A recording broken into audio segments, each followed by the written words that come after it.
Matt, how can a manufacturer make sure their machine is designed for future flexibility? That's a great question, Mariana. This is something our customers often run into. They have a machine, they're successfully running a product, and then marketing or procurement wants to change things. Maybe they just want to change flavors, or maybe they want to do a whole new diameter cup, or just change to a new material supplier and the cups are a slightly different size, or something like that. But instead of purchasing a whole new machine to run this new product or package, our customers have to find a way to run it on their existing machine. Sometimes it's not that easy though if you don't design for that from the start. So there's a few categories where as a OEM we can approach flexibility.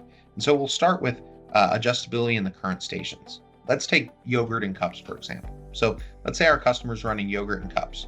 We know that they're already going to have a piston fill station. So let's say that the marketing comes in, they want to add a new flavor. Small changes like that are very easy to do straight from the HMI. You can just add a new recipe. Maybe the volume's a little different because the density of this product is a little different, but that's no problem. Maybe you just want to run a different cup height. That's not much of an issue either. You can just add more volume to your fill amount and fill that cup up higher because it's a taller cup. So on most machines, our motion is servo driven. So that allows for really easy adjustments straight from the HMI.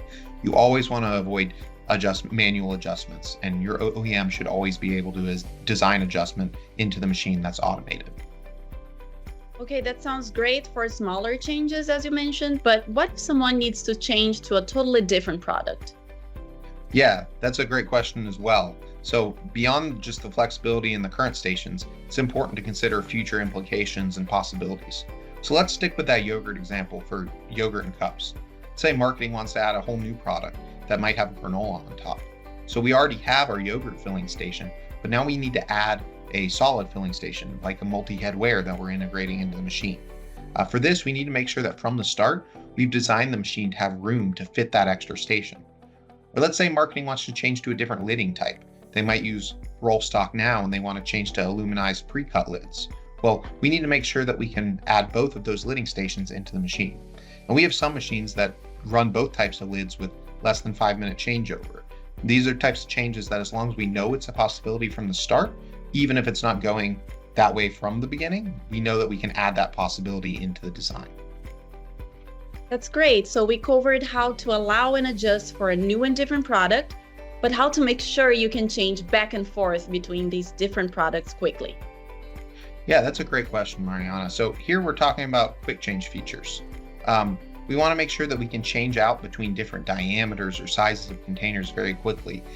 Whether you're running different alternating carrier plates or you're changing out your carrier plates, you always want to make sure that's toolless and quick. Another example might be a customer's running a ton of different flavors on their machine. They're worried that a high-speed machine might lock them in and make it too hard to change and clean between different flavors. So what we can do there would be have two fillers, one right next to each other, and they can roll out the side of the machine. So you can be cleaning one filler while the other one's running product. So say you're running strawberry yogurt and peanut butter yogurt.